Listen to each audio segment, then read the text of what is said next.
Foodie मराठीच्या एपिसोडमध्ये तुमचं स्वागत आहे। दिवाळी फराळ विशेषमध्ये आज आपण बनवणार आहोत पातळ पोह्यांचा चिवडा। इथे मी 500 ग्रॅम पोहे घेतलेले आहेत।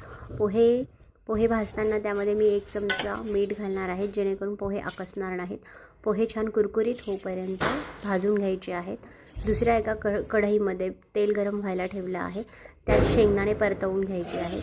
त्याच तेलामध्ये आपण खोबऱ्याचे काप घालून परतवणार आहोत।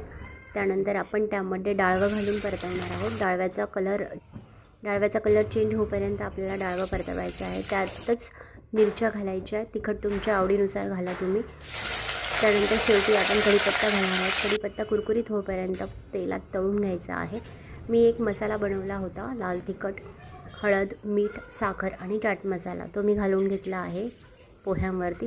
आणि सगळ्यात शेवटी मी तेलात मोहरी टाकली आहे। ती तडतडल्यावरती मी पोह्यांच्या मिश्रणावर टाकली आहे।